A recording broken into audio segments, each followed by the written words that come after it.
तुम्हाला माहिती आहे का, जर्मनीमध्ये जर कोणाला घरातल्या वस्तू म्हणजे फर्निचर वगैरे जर विकायचे असतील तर इथे सगळ्यात सोपी गोष्ट जी करतात ना लोक, ती मी आज तुम्हाला दाखवणार आहे. जर्मन लोक काय करतात की बिकॉज ट्रान्सपोर्टेशन खूप महाग असतं आणि इथे हेल्प भेटत नाही. म्हणजे आपल्याकडे कसं एखाद्या मित्राला सांगितलं की घरातलं सामान शिफ्ट करायचं आहे का लगेच दोस्त येऊन शिफ्टिंगला मदत करतो, तसं इथे नसतं. त्याच्यामुळे जर्मन लोक काय करतात, त्यांची जी बिल्डिंग आहे त्या बिल्डिंगच्या बाहेर असे सामान आणून टाकतात.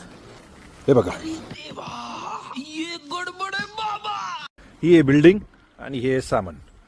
सो आता तुम्ही हे सामान तर बघितलं. जर मला वाटलं की एखादी गोष्ट मला याच्यातनं आवडते तर मी डायरेक्ट याला घेऊन घरी जाऊ शकतो. ऐकायला विचित्र वाटतं पण खरं आहे.